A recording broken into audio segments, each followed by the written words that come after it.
madness that's been the last year, I decided for some reason that making an embroidered 17th century jacket seemed like a good idea. I chose this one from the Burrell collection in Glasgow since it only had 4 motifs, so in theory I wouldn't need quite so many colours, and drawing out the pattern should be easier, especially because on their website they include pictures of the back of the jacket laid flat. Before jumping straight into embroidering the jacket, I decided that making a sampler would probably be quite a good idea so that I could practice the different stitches, because I've never done anything like this before.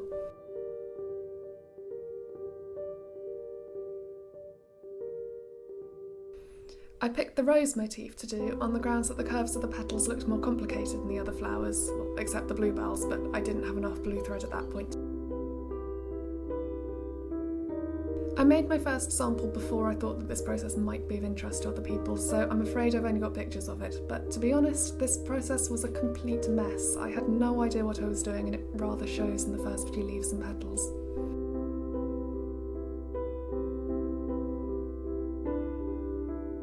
I improved though, and I'm quite proud of how far I've come.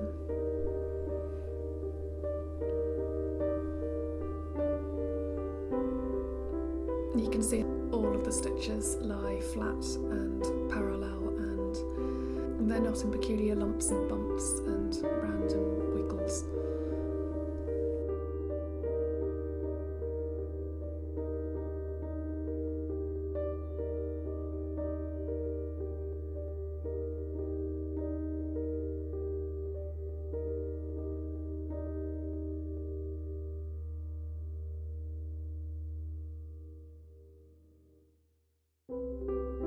To begin making the sample, I measured out the fabric so that it would be a bit wider than 3 inches well, quite a bit wider than 3 inches on both sides. I'd calculated that the motifs are probably about 3 inches each way, and then I drew threads out so that I could get a nice straight line on either side, so that when I was embroidering it wouldn't be fraying too much.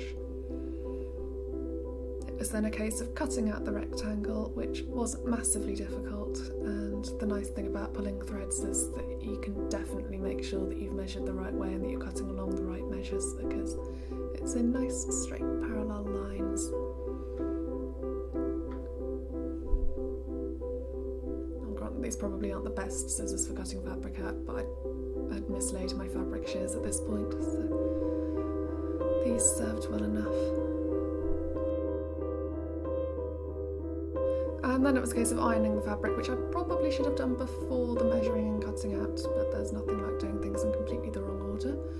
And then it was a case of attaching it to the roller embroidery frame so that it could be held taut while being embroidered. Roller embroidery frames aren't actually authentic Tudor, but I didn't have an authentic Tudor frame at this point, so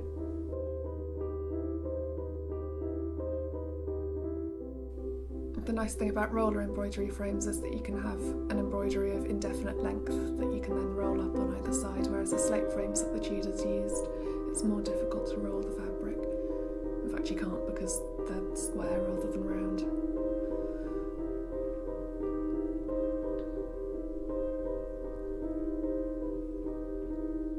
And roller embroidery frames have screws to hold them tight rather than little wooden pegs.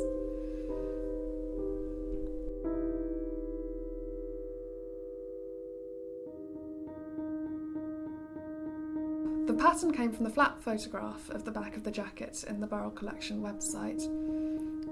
I'll go into more detail about how it was exactly that I drew out the pattern in another video, because that's quite useful for taking patterns from any pieces of embroidery in different jackets and extant garments.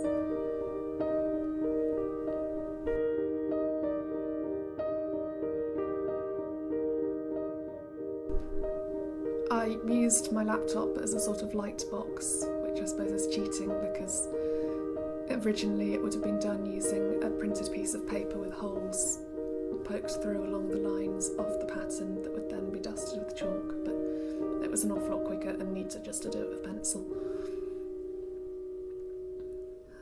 And then onto the sewing, which I'm still not convinced that I'm doing completely correctly, but it seems to be working and it looks right, so I'm just going to go with it. I'm using silk threads that I bought from the Tudor Tailor, but to be perfectly honest, if you're not going for complete, well, you can't really go for complete historical accuracy, can you?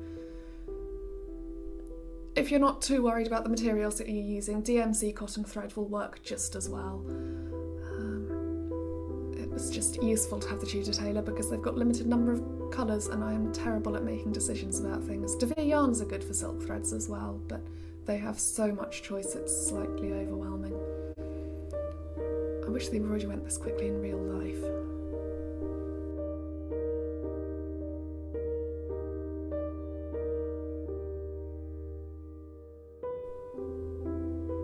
I did all of the detached buttonhole stitch first, which is what you can see here in the roses and the leaves and such like, because once I then got onto the plaited gold stitch here, needles tend to catch in the plaited gold stitch when you're sliding along sideways with the detached buttonhole stitch.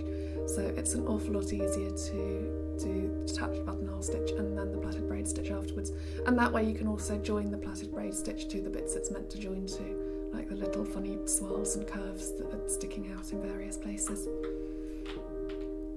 Though the plaited braid stitch does sometimes get caught on the detached buttonhole stitch, so it's not completely foolproof, but there you go. It's not such a complicated stitch as it first appears, I promise. I will happily show you how to do it in another video, possibly with some big chunky wool so that you can see what's going on more easily.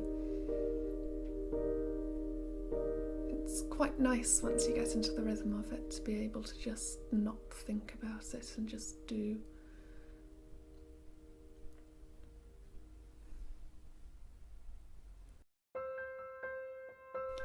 Then I added these funny little red thorns over the gold, which I really like. They turn up on the Burrell collection jacket, and there's a coif and there's a jacket in the Bath collection as well, which all have the red spikes around the edge of the gold, but not many other pieces do. So that was a nice thing about picking this piece, was being able to outline the gold and the red, and it's not massively difficult, but it makes it look, I don't know, brighter, thicker? I'm not sure.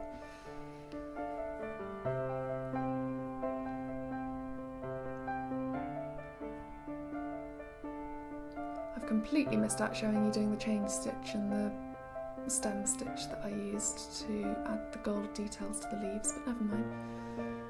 And then it was a case of taking it off the frame and turning it into a little bag. So that was folding it in half. I pinned it and then I just backstitched along the lines that I'd drawn with the pencil so that I knew where I was sewing, so that it was nicely square.